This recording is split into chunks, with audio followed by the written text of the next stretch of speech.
to another day, another review of what's going on in the financial news, financial markets. I was up pretty early today, so I got notes to go through.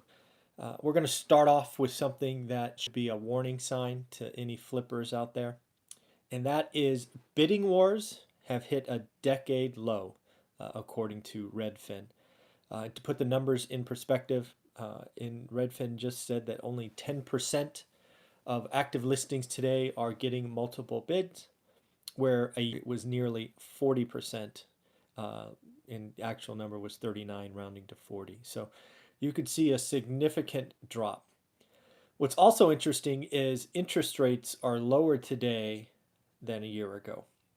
The job market, at least by the measure of unemployment, is lower today than a year ago. So that should be very concerning, right? If I've often said if you're flipping below the median in your market, you're fine. Maybe take on one less project.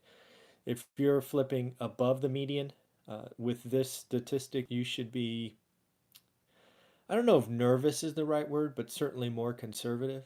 And if you're flipping 2x the median, so if the median for your market's 250, if you're producing a product that's 500 and above, man, you should be really nervous.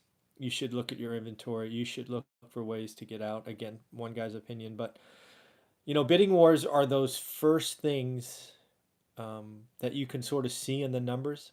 Next up will be price drops, right? How many active listings have price drops, and then ultimately you will see price drops.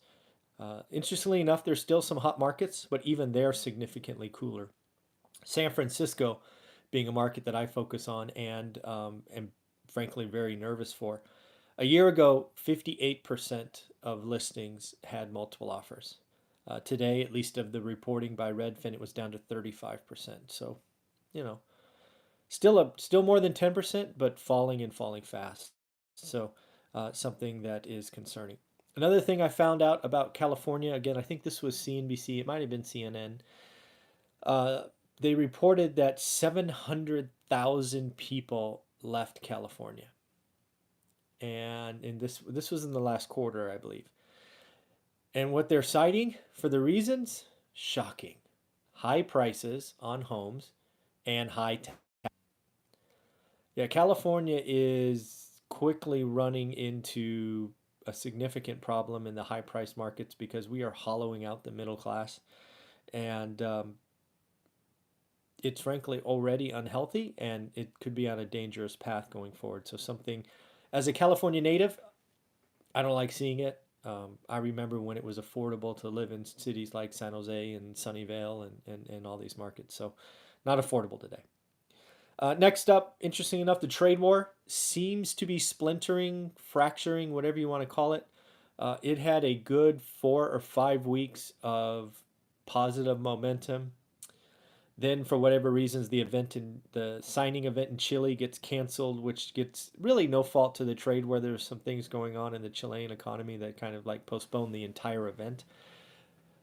But the kind of rescheduling of that has caused both parties that my guess is would have signed something there to kind of renegotiate each other or retrade or whatever you want to call that. And I believe both sides are doing it.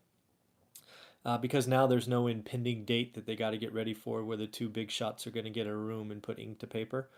And this could quickly deteriorate to no agreement. And instead of having tariffs removed, it could actually lead to more tariffs if both sides aren't careful. I don't think we're there yet, but you can certainly look at the trend and go, the trend is now negative, at least as far as the trade war goes.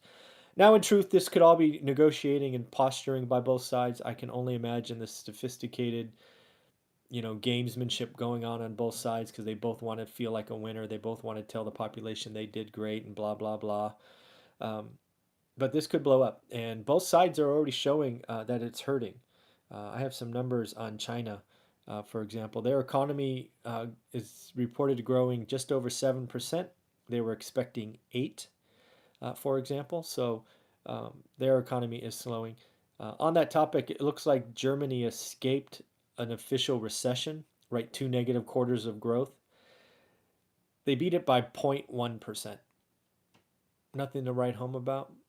Frankly, I'm willing to say here now on this channel that, in a month or two, when they go back and look at the numbers, because they do have the right to revise them, that Germany is going to be in a recession. I think that number gets moved down to a negative number, and Germany will officially be in a recession, which means Europe's in a recession because Germany is the strongest and largest economy in Europe. So not good. That's why you have negative rates in all of that going on. So Europe is not looking any better. Interestingly, is Ford. I just saw that Ford's going to announce a vehicle that will supposedly compete with Tesla. It's basically a Mustang inspired electric SUV. Seems like they focused on power, they focused on performance. It will be interesting to see what Ford does. The Mustang Mark E, I think they're calling it. Anyways, it'll see. Right now, Tesla's got a lion's hold on domination on sexy performance based electric vehicles, and they've owned that market and they deserve it. They've kind of invented the market, frankly. But I think their hold or their monopoly is going to increasingly deteriorate. I think the pie does grow, right? Because we're not talking about a limited pie. I think the pie for these sexy electronic vehicles will be growing, no question. But do I think Tesla continues to hold an 80 to 85% market share? That's that's hard to imagine, right? That's just hard to imagine. So it will see. It will be interesting. I do think that more and more analysts will see this as a negative trend for Tesla heading into next year. But again, it will depend on the vehicle, right? It could be this ugly block of something that gets reported Sunday, but I'm going to look for a picture and see what it looks like.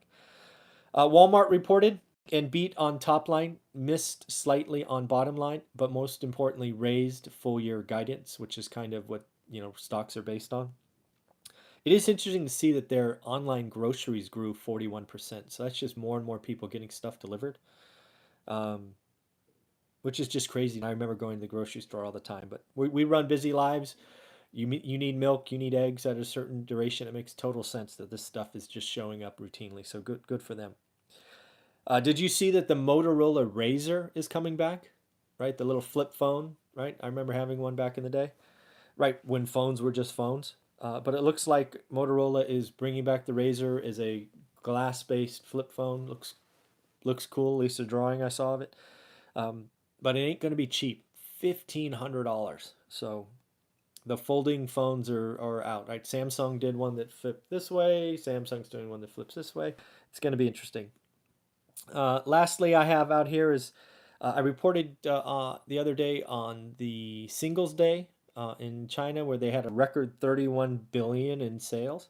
I thought it was interesting. Jack Ma, who was the founder and CEO of Alibaba for a long time, I believe he just transitioned out, but or is transitioning out. He actually went out and said that it missed his expectations, which I thought was interesting. So if you look at all the reports, 31 billion or whatever it was a record. 31 billion exceeded all the analysts' expectations. And then the CEO comes out 4 days later and says, "Yeah, we did all these great things, but it missed my personal goal." I like that. I like that. Because he's not putting out there, because that would probably hit the stock, right? Didn't hit what the CEO wanted. But he's not afraid. I do think it's interesting that he blamed the heat wave and the calendar, right? So apparently he thinks it's more people buy clothes when it's cold, as opposed to being hot. And he also blamed it being on a Monday. You've seen it coming for a long time, right? 11/11, which is Singles Day, it changes all the time. So I thought that was interesting that he thinks that that impacted the decision. So that's what I got today. Lots of stuff to think and talk about. I think interest rates are going to stay low. This channel's right cost of capital. I'm going in looking at some of the loans I have and seeing if I just can't refi them. I don't want more debt, but if I can lower the interest rate and maybe recast the loan, could be interesting. I do think this bidding war thing is something to take note, especially for flippers.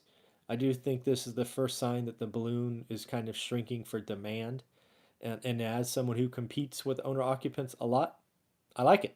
It's being a landlord and buying rental properties in a market with less owner occupant buyers is always good news for me. So it's going to be an exciting time in 2020. I think rates are going to be low. I think the options to add rentals is going to be higher than it is today. So I see next year still being a good year to be a landlord. Get your first or your next rental property. So that's what I have for today.